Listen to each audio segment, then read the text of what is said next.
तो दोस्तों, स्वागत है आपका अपने YouTube चैनल श्योर सक्सेस 2.0 में। तो चलिए आज हम लोग अपने अध्ययन को आगे बढ़ाते हैं और देखते हैं अगला टॉपिक। तो चलिए स्टार्ट करते हैं।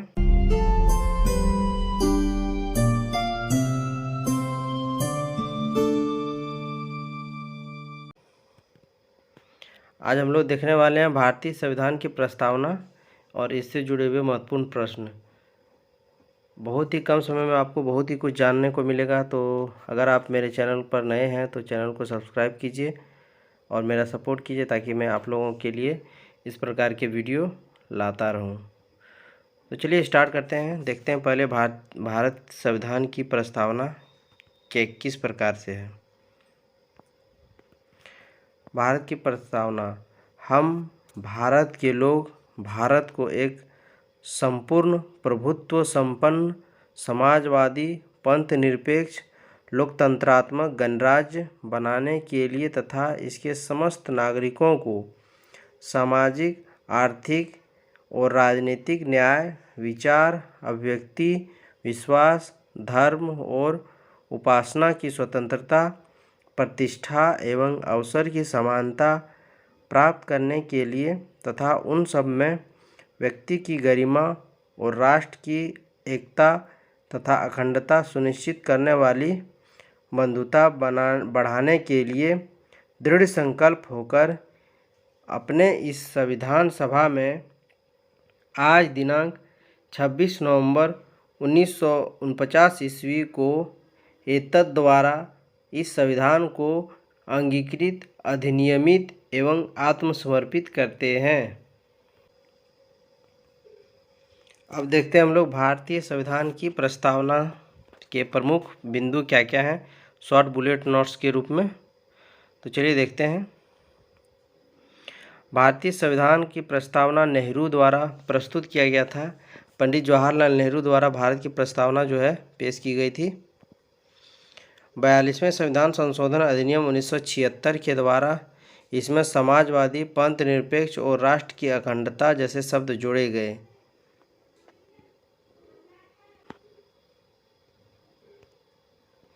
ये जितने भी जो ये सब शब्द हैं ये बहुत ही इम्पोर्टेंट हैं। समाजवादी पंथ निरपेक्ष और राष्ट्र की अखंडता ये जो है 42वां संविधान संशोधन के द्वारा जोड़ा गया था। तो चलिए आगे देखते हैं। सामाजिक आर्थिक और राजनीतिक न्याय भारतीय संविधान की प्रस्तावना में रूस से लिए गए हैं। ये अक्सर एक क्वेश्चन पूछा जाएगा कि सामाजिक आर्थिक और राजनीतिक न्याय प्रत्येक भारतीय को मिलना चाहिए। यह संविधान की प्रस्तावना में किस देश से लिया गया? तो रूस से लिया गया है। भारतीय संविधान की प्रस्तावना में वर्णित तिथि 26 नवंबर 1949 या फिर मिति मार्ग शुक्ल सप्तमी विक्रम संवत 2006 ये जो है डेट आपको याद रखना है। दो प्रकार के डेट मेंशन किए गए हैं भारतीय संविधान की प्रस्तावना में। तो कौन कौन से हैं? एक तो 26 नवंबर 1949 ये तो आपको याद रखना ही रखना है। कभी कभी हिंदी वाला जो विक्रम संवत है ये भी पूछता है तो आप लोग ये भी याद रखेंगे। विक्रम संवत 2006 इसमें वर्णित है जिस दिन जो है संविधान की प्रस्तावना में वर्णित डेट। चलिए आगे देखते हैं। संविधान की प्रस्तावना को संविधान की कुंजी कहा जाता है, यानी कि संविधान की संपूर्ण शक्ति का स्रोत जो है उसका जो सार है संविधान में प्रस्तावना में ही वर्णित है, इसीलिए इसे संविधान की कुंजी कहा जाता है। प्रस्तावना के अनुसार भारतीय संविधान के अधीन समस्त शक्तियों का केंद्र बिंदु भारत के लोग हैं, यानी कि जो पूरे संविधान में शक्ति का केंद्र जो है भारत के लोग हैं, न कि कोई और राजा या रानी। यही है भारतीय संविधान की खूबसूरती। यहाँ जो भी नियम बनते हैं भारत के लोगों द्वारा ही बनाए जाते हैं अप्रत्यक्ष रूप से। प्रत्यक्ष रूप से संसद बनाता है, लेकिन यहाँ पे अप्रत्यक्ष रूप से भारत के लोग ही हैं संविधान के जो है शक्ति के स्रोत। प्रस्तावना भारतीय लोगों की सर्वोच्चता संप्रभुता का उद्घोष करते हैं। यही बात मैंने बताया था कि संविधान की जो प्रस्तावना है भारतीय लोगों के संपूर्णता का उद्घोष करते हैं। चलिए आगे देखते हैं। प्रस्तावना को न्यायालय में परिवर्तित नहीं किया जा सकता है, ये किस केस में कहा गया था? यूनियन ऑफ इंडिया बनाम मदन गोपाल 1957 में। इसमें कहा गया कि जो है प्रस्तावना को न्यायालय में परिवर्तित नहीं किया जा सकता है। जहाँ भारतीय संविधान की भाषा संदिग्ध हो वहाँ प्रस्तावना विधिक निर्वाचन में सहायता करती है। यह कब कहा गया था? यहाँ पे बेरू होगा, बेरूवाड़ी यूनियन बनाम 1960 में कहा गया था। बेरूवाड़ी यूनियन बाद में 1960 में कहा गया था कि जो है भारतीय संविधान की भाषा जहाँ संदिग्ध हो प्रस्तावना ही उसकी जो है मदद करेगी। बेरूवाड़ी बाद में ही सर्वोच्च न्यायालय में प्रस्तावना को संविधान का अंग नहीं माना था, इसलिए प्रस्तावना में विधायिका संशोधन नहीं कर सकती थी, क्योंकि ये संविधान का इसे अंग ही नहीं माना गया था, इसीलिए संशोधन प्रस्तावना में विधायिका नहीं कर सकती थी। ये कहा गया बेरूवाड़ी बाद में, जो 1960 में हुआ था। सर्वोच्च न्यायालय के केशवानंद भारती बनाम केरल राज्य बाद में 1973 में कहा गया कि प्रस्तावना संविधान का अंग है, इसलिए संविधान का उसमें संशोधन कर सकती है। इसमें माना गया कि केशवानंद भारती बनाम केरल राज्यवाद में ही माना गया 1973 में कि प्रस्तावना संविधान का अंग है, इसीलिए संविधान जो है इसमें संशोधन कर सकती है विधायिका। ठीक है, तो ये किस में माना गया था? केशवानंद भारती राज्य और केरल राज्य के बाद में। केशवानंद भारती बाद में ही सर्वोच्च न्यायालय ने मूल ढांचा का सिद्धांत दिया था। थ्योरी ऑफ बेसिक स्ट्रक्चर किस में दिया गया था? केशवानंद भारती बाद में ही दिया गया था। ठीक है, ये जो है थ्योरी ऑफ बेसिक स्ट्रक्चर यानी कि जो है संविधान की मूल ढांचा का सिद्धांत जो है केशवानंद भारती बाद में ही दिया गया था। तो आगे देखते हैं। संविधान सभा की मूल ढांचा में नकारात्मक संशोधन नहीं कर सकती है, परंतु ऐसे संशोधन कर सकती है जो संविधान के मूल ढांचा का मजबूतीकरण करे, और वैसे संशोधन कर सकती है, यानी कि ऐसे संशोधन नहीं जो संविधान के मूल ढांचा को जो है और कमज़ोर बनाए, वैसे संशोधन संविधान नहीं कर सकती है। और ऐसे संशोधन कर सकती है जो संविधान के मूल ढांचा को स्ट्रॉन्ग बनाए। चलिए आगे देखते हैं। अब देखते हैं भारतीय संविधान की प्रस्तावना से संबंधित महत्वपूर्ण प्रश्न की ओर देख लेते हैं हम लोग। चलिए स्टार्ट करते हैं। भारत की संप्रभुता किसमें निहित है? ऑप्शन ए भारतीय संसद में, ऑप्शन बी राष्ट्रपति में, ऑप्शन सी प्रधानमंत्री में, ऑप्शन डी भारत की जनता में। चलिए आप लोग आंसर कीजिए इसका कमेंट में। अगर आप लोगों को वीडियो पसंद आ रहा है तो लाइक और शेयर ज़रूर करें और चैनल को सब्सक्राइब भी करें। तो चलिए हम लोग देखते हैं इसका जो है आंसर क्या है।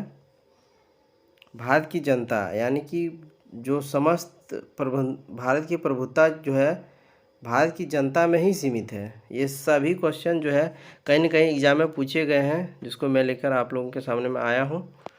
चलिए देखते हैं अगला क्वेश्चन। भारतीय संविधान कब लागू हुआ था? ये तो आसान क्वेश्चन है। 26 जनवरी 1950 को, 26 जनवरी 1952 को, 15 जनवरी 1948 को, या फिर 26 नवंबर 1949 को। जल्दी से करिए आंसर इसका। चलिए देखते हैं। ये जो है 26 जनवरी 1950 को आप लोगों को पता ही होगा, बहुत ही इजी क्वेश्चन था। अब तक भारत के संविधान की उद्देशिका में कितनी बार संशोधन किया जा चुका है? ये इम्पोर्टेंट क्वेश्चन है। अभी तक जो है हमारे संविधान की जो उद्देशिका यानी कि प्रस्तावना जो है उसमें कितनी बार संशोधन किया जा चुका है? चलिए देखते हैं। 1 बार, 2 बार, 3 बार या कभी नहीं। इसका आंसर आप लोग कीजिए। चलिए देखते हैं इसका क्या है। 1 बार इसमें जो है संशोधन हुआ था, वह जो है केशवानंद भारती के बाद जो किया गया था वही वाला है। ठीक है, जो केरल राज्यवाद विमान में हुआ था वही वाला है। इसका आंसर हो जाएगा 1 बार, 1976 में हुआ था। चलिए आगे देखते हैं। गणतंत्र होता है केवल एक लोकतांत्रिक गणराज्य, अध्यक्षीय पद्धति शासन वाला राज्य, संसदीय पद्धति वाला शासन राज्य, राज्य जहाँ अध्यक्ष वंशानुगत रूप से न हो। गणतंत्र का क्या मतलब होता है? चलिए देखते हैं इसका आंसर। राज्य जहाँ अध्यक्ष वंशानुगत नहीं हो। हमारे यहाँ देखिए राज्य का अध्यक्ष कौन होता है? राष्ट्रपति, जो अप्रत्यक्ष रूप से भारतीय लोगों द्वारा ही चुना जाता है। ठीक है, चलिए आगे देखते हैं।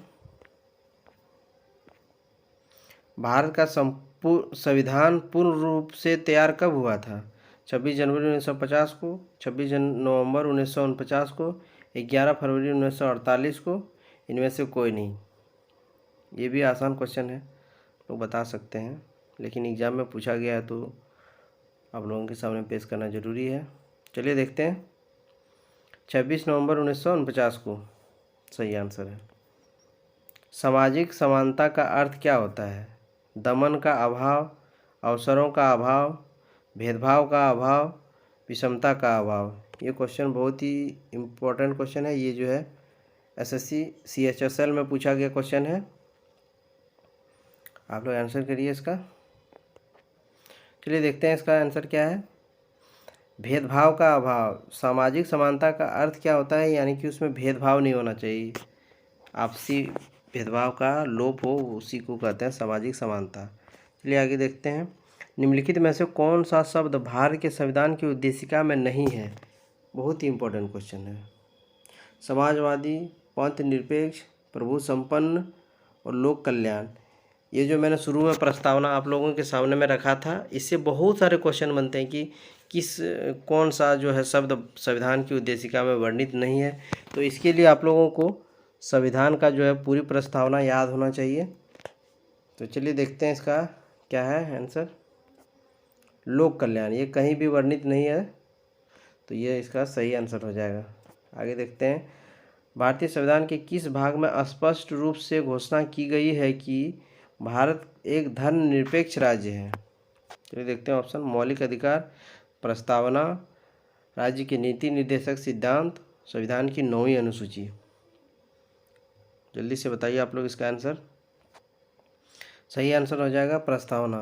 पंथ निरपेक्षता का जो धर्मनिरपेक्ष जो होता है, ये संविधान की प्रस्तावना में ही इस पर बात किया गया है। चलिए आगे देखते हैं। भारतीय संविधान की प्रस्तावना में जिन आदर्शों एवं उद्देश्यों की रूपरेखा दी गई है, उनके आगे व्याख्या की गई है।